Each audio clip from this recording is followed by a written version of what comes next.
기도하겠습니다. 좋으신 아버지 하나님, 오늘도 저희들에게 이 아침의 시간을 허락하여 주시고 또 이렇게 말씀으로 이 하루를 출발할 수 있게 하시니 감사를 드립니다. 오늘도 우리에게 주신 말씀 붙들고 오늘도 하나님께서 이끌어 가시는 생명 살림의 역사를 향해 나가는 우리 모두가 되게 하여 주옵소서. 무엇보다도 이 마지막 때를 알게 하여 주셨사오니 이 때를 깨어서 잘 준비하면서 우리에게 주신 그 마지막 때의 사명을 잘 감당하며 우리 구주 예수 그리스도의 영광을 드러내며 또 하나님의 백성들을 주님께로 인도하는 안내자와 같은 삶의 자리가 되게 하여 주옵소서. 우리 구주 예수 그리스도 이름으로 기도드립니다. 아멘. 오늘 우리에게 주신 말씀은 요한계시록 10장에서 11장, 본문 읽기는 11장 3절에서 13절입니다. 나는 내 두 증인에게 예언하는 능력을 줄 것이다. 그들은 1260일 동안 상복을 입고 예언할 것이다. 그들은 이 세상을 다스리시는 주 앞에 서 있는 올리브 나무 두 그루요 촛대 두 개입니다.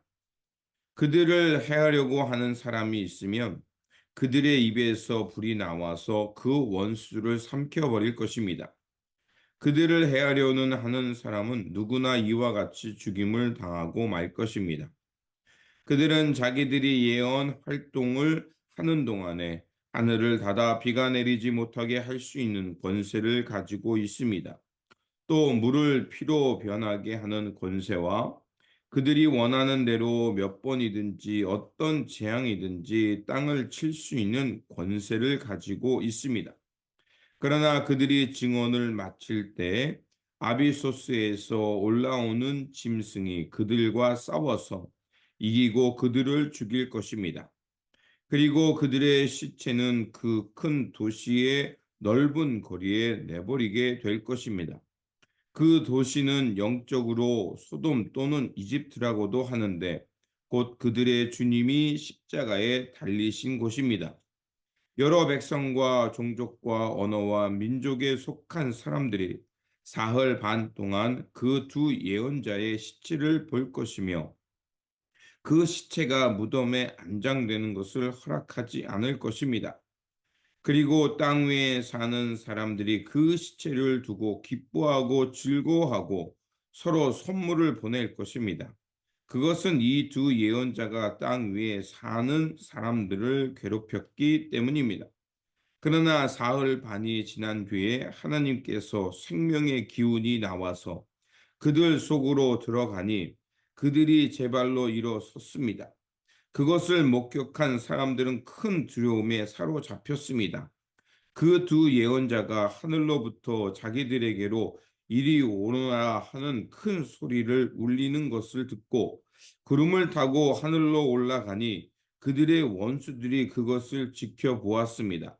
바로 그때 큰 지진이 일어나서 그 도시의 10분의 1이 무너졌는데 그 지진으로 사람이 7천 명이나 죽었습니다.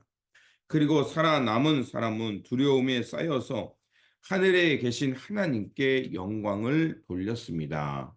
아멘. 오늘 본문 10장에서 11장은 회개치 않는 세상의 복음을 전파라는 사명을 전해주는 말씀입니다. 힘센 천사가 작은 책을 들고 와서 하나님의 비밀이 이루어질 것임을 선포합니다. 요한은 환상 중에 한 천사를 봅니다. 천사의 오른발은 바다를 딛고 있고 왼발은 땅을 딛고 서 있습니다. 그때 천사가 때가 얼마 남지 않았다라는 말을 듣게 합니다. 이건 무엇을 말하냐면 불의와 폭력으로 이루어진 세상이 곧 끝날 것임을 말씀하고 있는 겁니다. 그래서 요한계시록에 나타오는 마지막 때라는 것은 하나님의 나라를 기다리는 이들에게는 희망의 메시지입니다. 그러니까 요한계시록을 읽으면서 두려워 공포에 떤다, 또 사람을 그렇게 떨게 한다는 것은 바로 이 말씀을 오해하는 것입니다.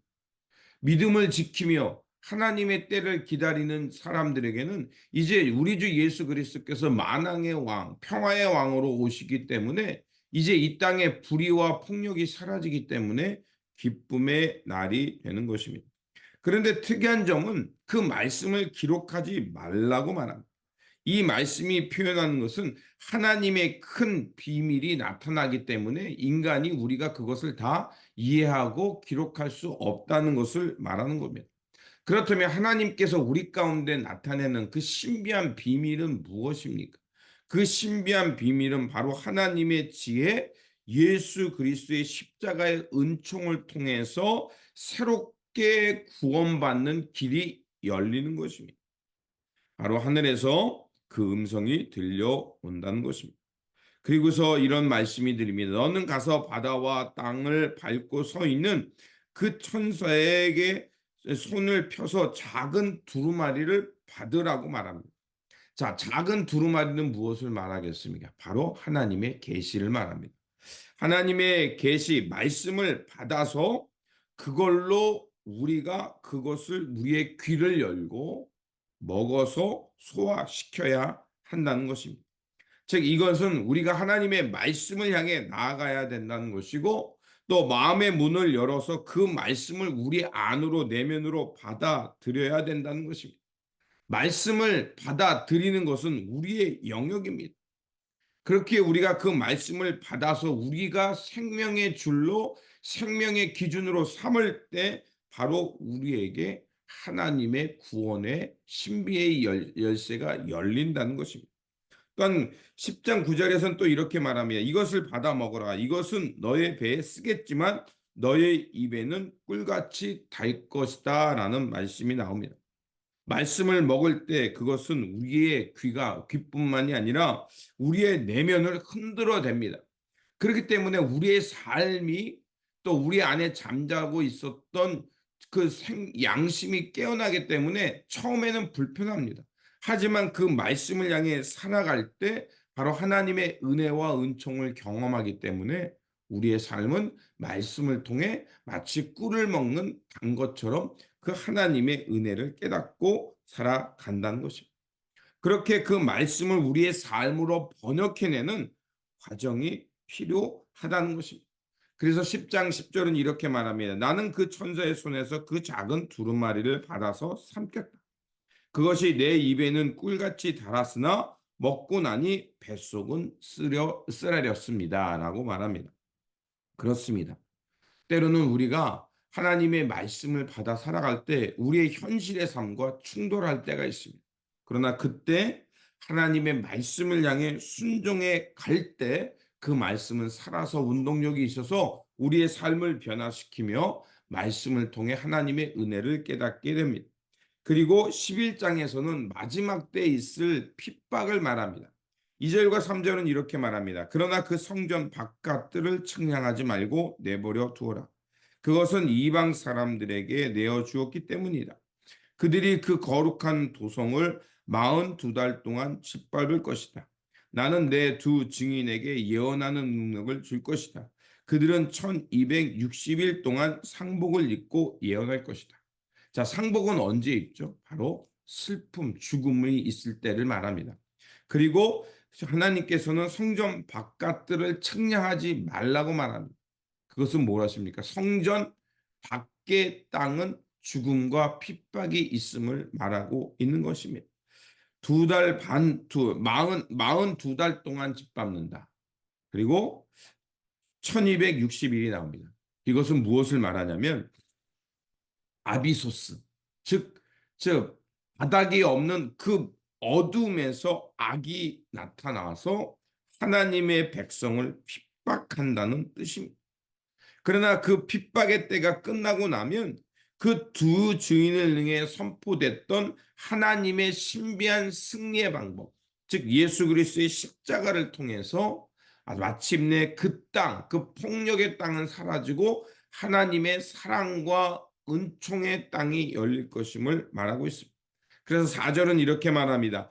그들은 이 세상을 다스리는 주 앞에 서 있는 올리브 나무 두 그루요 촛대 두 개입니다. 이렇게 말합니다. 올리브는 하나님의 나라의 풍요를 뜻하는 겁니다. 촛대는 무엇을 말하겠습니까? 하나님의 그 빛을 상징하는 것입니다. 즉 하나님의 나라가 마침내 완성되고 하나님의 백성들은 구원받아서 하나님의 보좌 앞에 서게 되는 그 축하의 날을 말하고 있는 겁니다. 그래서 15절에서 17절은 이렇게 말합니다. 일곱 천사가 나팔을 불었습니다. 그때 하늘에서 큰 소리가 났습니다. 세상 나라는 우리 주님의 것이 되고 그리스도의 것이 되었다. 주님께서 영원히 다스릴 것이다. 그리고 하나님 앞에서 자기 보좌에 앉아 있는 24 장로도 엎드려서 하나님께 경배하고 말하였다. 지금도 계시고 전에도 계셨던 전능하신 분 주 하나님 감사합니다. 주님께서 그 큰 권능을 잡으셔서 다스리기 시작하였습니다. 자, 24 장로는 무엇을 말하냐? 하나님의 백성이 하나님의 보좌 앞에 앉는 걸 말하죠. 자, 그들이 엎드려 하는 얘기가 뭡니까? 마침내 그 전에도 계셨고 지금도 계셨고 앞으로도 계실 그 전능하신 하나님이 그 이 땅을 다스리기 시작했다는 것입니다. 때로는 그 복음이 세상에 의해 짓밟히고 훼손되지만 마침내 주님의 성전이 바르게 서서 이 세상 불의와 악의를 짓밟고 마침내 예수 그리스도께서 최후의 심판을 하시고 승리의 날을 이 땅 가운데 이루시겠다는 것입니다. 이게 바로 마지막 때 있을 하나님의 메시지입니다. 그렇다면 이 마지막 때를 먼저 우리가 알았습니다. 하나님의 신비한 지혜를 먼저 깨달았습니다. 그렇다면 먼저 깨달은 사람들의 사명은 무엇입니까? 두 가지입니다. 첫째로 하나님의 말씀을 받아 먹는 겁니다. 그 말씀을 받아서 그 말씀대로 살아가는 것입니다. 그리고 두 번째로는 그 말씀으로 다시 일어나 이제 예수 그리스도께서 이뤄가는 그 승리의 삶, 하나님 나라를 회복하는 일에 앞장서면서 살아가는 겁니다.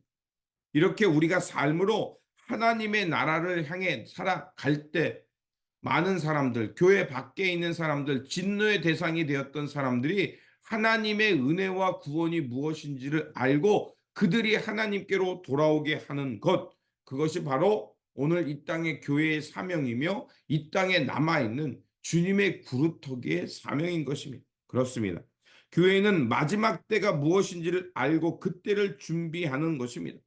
그리고 그것을 삶으로 번역해내면서 하나님의 은혜가 무엇인지를 알고 전파하며 살아가는 것입니다.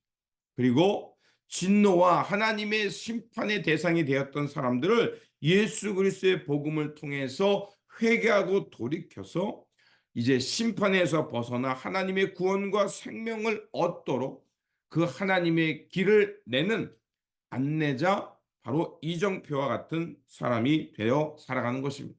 이것이 바로 마지막 때를 준비하는 성도의 모습이요 주님 앞에 섰을 때 칭찬받는 삶인 것입니다. 이런 사명의 길을 걸어가는 저와 여러분들이 되시기를 주님의 이름으로 축원드립니다. 기도하겠습니다.